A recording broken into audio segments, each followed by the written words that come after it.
My guest today is Kevin Oakley, managing partner at DoYouConvert, a company focused on online sales and marketing for home builders and developers. Home building has really gone through some turmoil over the last few months, hasn't it? We've gone from Sure thinking we has. were heading back to a recession. All of a sudden, there's a major turnaround.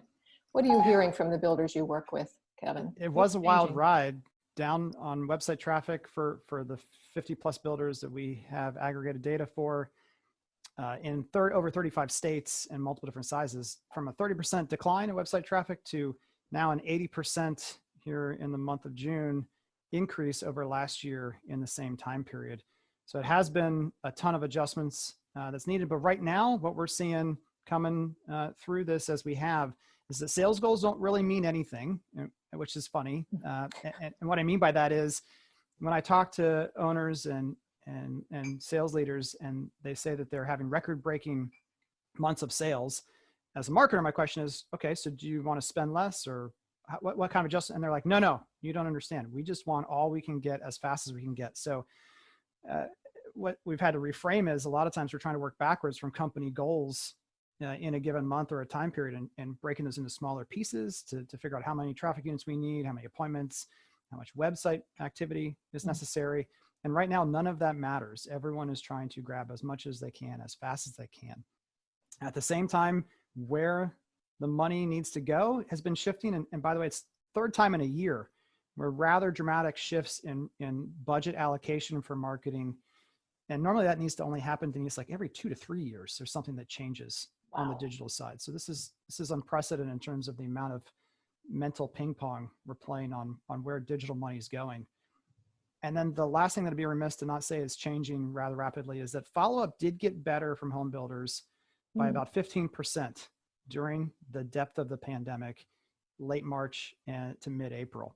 We got 15% better. It's actually not that great. No, but when digital was all we had, yeah, and we were getting those leads, we were falling to 15. And right now, based upon the activity level, dramatically increasing, I can guarantee you that follow-up has gotten much, much worse. Builders are complaining about too many people in the sales office, too many online leads, how to filter through them quickly and efficiently. It's like we're back to 2006 in terms of what those complaints are. Wow, that's amazing. Yeah. Which one of those changes, or some of those changes, do you think will stick after this sort of crazy period right now? I think what's going to stick for the next year, I used to think that we might just be hitting the spike through August, and now with the Fed saying basically 2 years of interest rates not changing and we're going to do whatever it takes, it definitely seems like builders need to understand that something like what we're in now is likely to continue longer. And so for marketing and home building organizations, you need to be thinking about what foundational changes that you think are going to be necessary in the next 3 to 5 year period should you be doing now. I just got back from vacation at the beach, and so surfing analogies are all over my head. We're riding a wave, and traditionally marketing is worried about how do I get enough traffic for the next week or the next 2 weeks to get our sales goals. And what we're seeing is that the companies who did the best during the depth of this was those who had spent the previous 3+ years putting in foundational changes to the company, right, where they're only having to make incremental adjustments during a pandemic or any type of financial or market-wide adjustment. And then you have other folks who, they're trying to swim in the deep end with floaties on their arms, and they're kind of treading water, whereas everyone else around them is really seeing huge sales numbers on a continual basis. Are there some other changes that you have in mind that should be added to the way homes are marketed and sold going forward? Yes, and this is, again, things that we already were talking about with some builders before all this happened, but I call it the Uberization of salespeople. You think about why, now that during the pandemic, sales agents for builders started to look and act more like general real estate agents, meaning, oh, you're not going to come to my office? That's okay. I'll come to your office virtually. We'll meet somewhere else. We'll meet in a parking lot and sign papers on the hood, right? It was do whatever it takes. And I think in the pandemic, we solved the distribution problem of builders. And that's like, even the ones who did foundationally things right, it's like we do it right, but we do it in this small, narrow window of time that's inconvenient to the customer. And we said, anytime you want to interact with us, we're open and available. I think that's going to continue. And when I say the Uberization of salespeople, why would we have someone who's fantastic, chained to a desk for 8 hours a day in a solitary location. Why not have an Uber-like experience where when a customer wants interacted with, it pings, just like a driver for a car, all the agents for a builder in an area and says, who wants this one? Whether you're on the clock, off the clock, they can turn that on or off. I think this type of flexibility in how salespeople are asked to do their job needs to continue to adapt in order to, because if one salesperson wants to work 18-hour days, they should be able to turn that app on and say, give them to me. Yeah. And if someone else needs work-life balance, or a single parent needs to absolutely, they should be able to do that. But I think there's going to be more flexibility, and salespeople will end up looking more like general real estate agents while maintaining their speciality in our area. That's a great idea. That's amazing. I think that would really. Someone else should build it. Yeah. They just need to give me some little bit of credit. That's all I ask for. Well, I'll try to make sure that happens. Additionally, inventory is extremely low right now in many areas and will continue to be that way, I'm sure, for some time to come. What can companies do in their approach with customers to deal with that? Well, first is what's, again, so shocking about what they're not doing. Remember, the Great Recession taught so many builders that volume didn't matter and all we cared about was profitability per sale. And so what you would predict builders would do would say, you know what?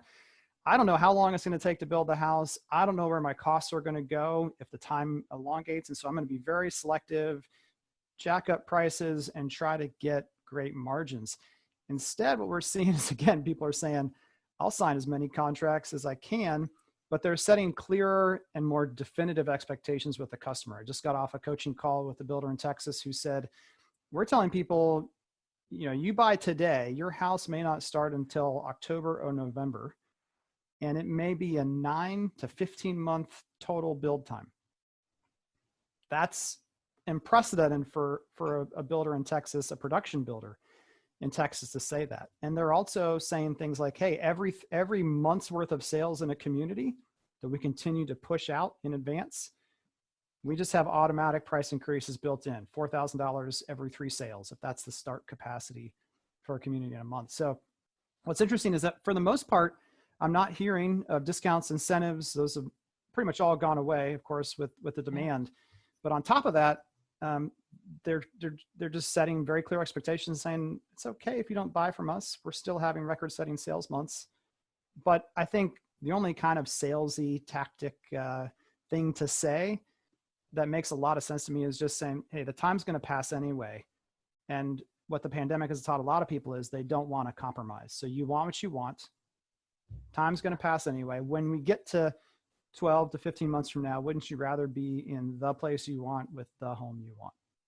Are you hearing from any of them that that's working? That kind of Yeah, I mean, again, they're saying they are losing some sales, but they're still selling faster than they can keep up with. And again, those same builders are still seeing record-setting months. And those record-setting months are, again, some of those builders now have 2.5 months worth of highly elevated sales numbers. I mean, people are selling 70 plus homes in a month when previously in the entire year they sold 300. A smaller builder in Pennsylvania previously sold around 75 homes in the year. They sold 12 homes last week. They're going to write 11 sales this week. Now Pennsylvania opened up at a different time period, so they haven't had as much of that, but it's across the country, all builders, especially the ones who have the foundational. It's really more about capacity again. It's distribution and capacity. Do we have an online sales system set up? Do we have a great website? Do we have the sales training and knowledge of these to be able to move people through to accept all this demand that we're seeing? Whereas other builders, again, they're treading water, they're doing okay, but they're not participating in the rise that they really should have or could have if they had worked on this earlier. Yeah. Well, thank you so much, Kevin, for coming on with us today and letting us know what you're seeing out there. I really appreciate it. Thank you very much. Okay. Just remember, this is your chance, everyone. The market came back. Sure sounds like it. Yeah. So whether you made those foundational changes or not, you're in a good space probably now. But just like with the health issue, if this had been more deadly and even more contagious, it would have been a different story. If the market hadn't recovered, think about where you'd be too. Yeah. Keep going. Good words of advice. Thanks again. Really appreciate your being with us, Kevin. All right. Take care.